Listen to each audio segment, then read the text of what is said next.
தந்தை, மகன், தூய ஆவியாரின் பெயராலே ஆமென்.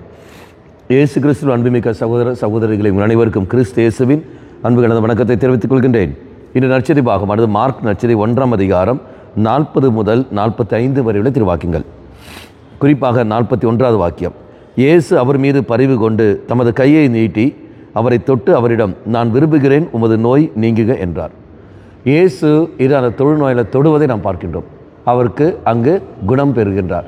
அதே மாதிரி தான் இந்த காலத்தில் இயேசு என்னை தொடுகிறாரா? நிச்சயமாக இயேசு நம்மை தொடுகிறார். எப்படி இயேசு நம்மை தொடுகின்றார்? நற்கருணை நாதராக.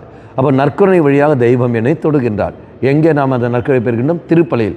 அப்போ நோயாளிகள் இருக்கிற நீயும் நானும், பல பாதிப்புக்கு உள்ளான நீயும் நானும் செய்ய வேண்டிய ஒரு காரியம் என்னவென்றால் பலிப்படத்துக்கு நாம் வர வேண்டும். அப்படி பலிப்படத்துக்கு வருகின்ற சமயத்தில் திருப்பலியில் பங்கெடுத்து கொண்டு நல்ல ஒரு தயாரிப்போடு திருப்பலியில் பங்கெடுத்து நாம் அந்த நற்கருணை பெறுகிற சமயத்தில் எவ்வாறு தெய்வம் இவனை தொட்டாரோ அதே மாதிரி தெய்வம் என்னை தொடுகின்றார், நான் விடுதலை பெறுகின்றேன், நான் சௌக்கியம் பெறுகின்றேன்.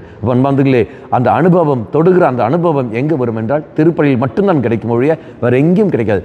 நாம் கேட்கிற அந்த வார்த்தைகள் வழிபாடு, நாம் பங்கெடுக்கின்ற இறை வார்த்தை வழிபாடு, நாம் செய்கின்ற ஆராதனைகள் எல்லாமே இந்த பலிப்படத்துக்கு வர வேண்டும். அப்போ சிந்தித்து பார்ப்போம். ஆண்டவரே, நான் திருப்பலியில் நாம் பங்கெடுக்கின்றேனா? எந்த விதத்தில் நாம் பங்கெடுக்கின்றேன்? எந்த எண்ணத்தில் நாம் பங்கெடுக்கின்றேன்? நல்ல ஒரு தயாரிப்போடு நாம் பங்கெடுக்கிறேனா என்று பார்த்து அலசி பார்த்து நாம் அதுக்கு பதில் கொடுப்போம். கண்களை மூடிக்கொள்ளுங்கள். இயேசுவே, நற்கருணை நாதராக, நற்கருணை வழியாக நீர் எங்களை தொடுகின்றீர்.